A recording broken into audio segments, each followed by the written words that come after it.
Okay, so the activity I'm doing now is titration of saturated calcium hydroxide with hydrochloric acid. Step 1 is placing a 25 milliliter flask on the balance. Record the mass in data table 1. So we have balance in our 25 milliliter flask. 28.19. So the first sample, the mass of the Elmer flask is 28.19 grams.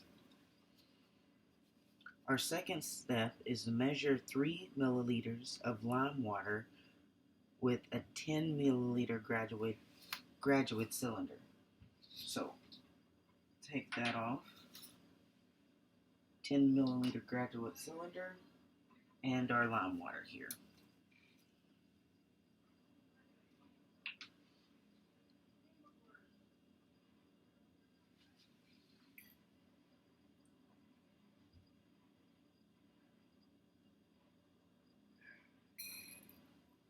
Good. So that looks to be about 3 milliliters of lime water. And it says pour the lime water into the flask. Set that to the side.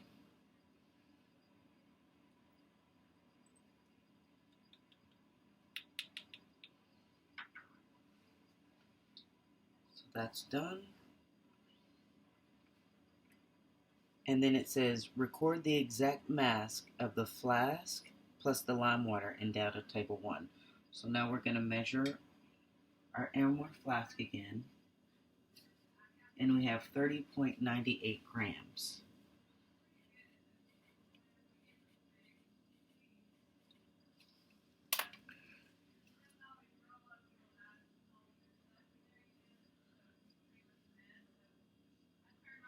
Okay, and then it says add 5 drops of methyl orange to 3 milliliters CaO2H2.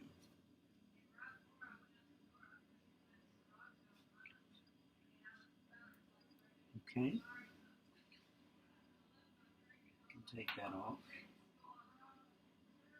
We want to add 3 drops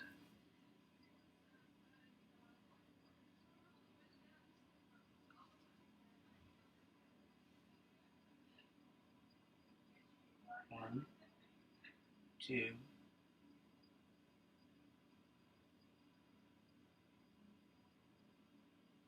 three.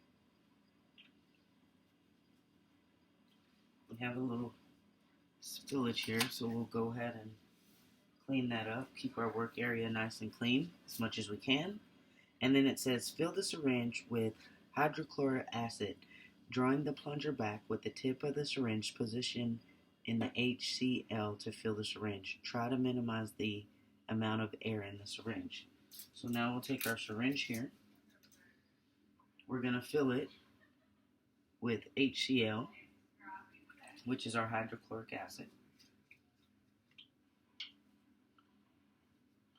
And what we'll need to do is just, in order to fill this, we'll just want to take the top off of there.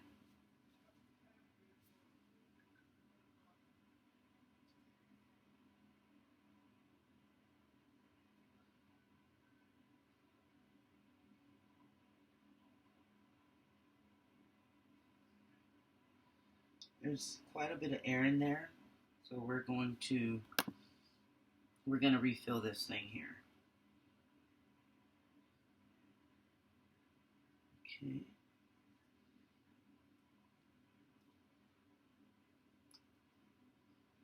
There we go. That looks a lot better. So we wanted to minimize the air. No visible air bubbles there.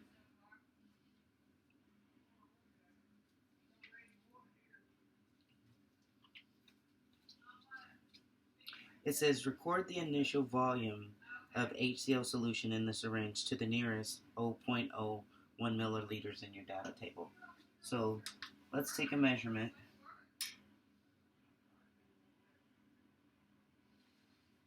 We will record that.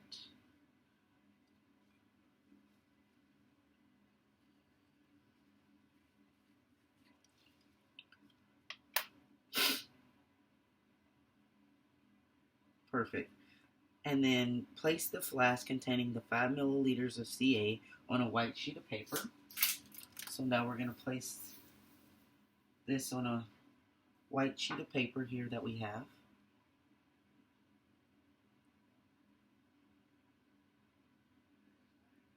Add HCl dropwise from the syringe with constant swirling of the flask until a single drop of HCl causes a color change that persists for a few seconds after addition. This indicates the end point has been reached. So,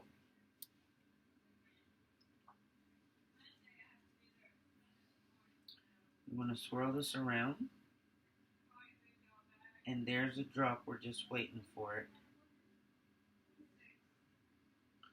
Oh, wow.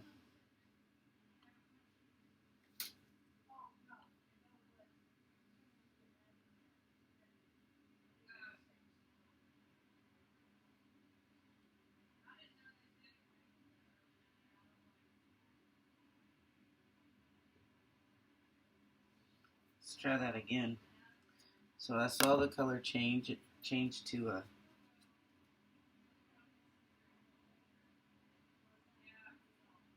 see that?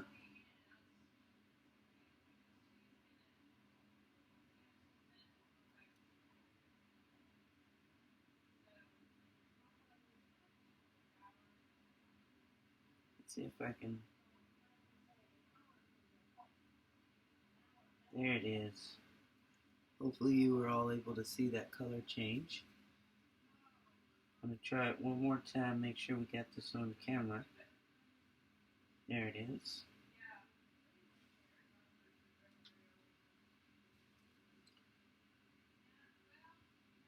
Still the same color there.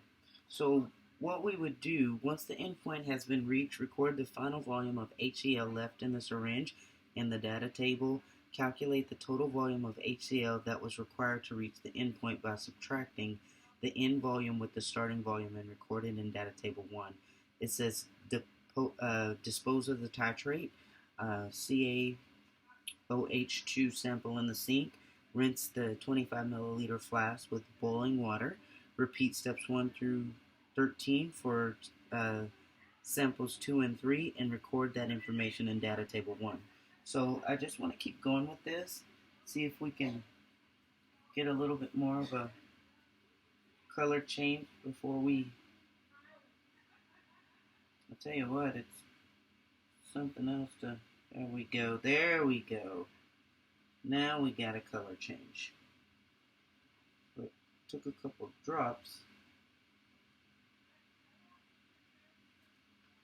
Let's go a little more.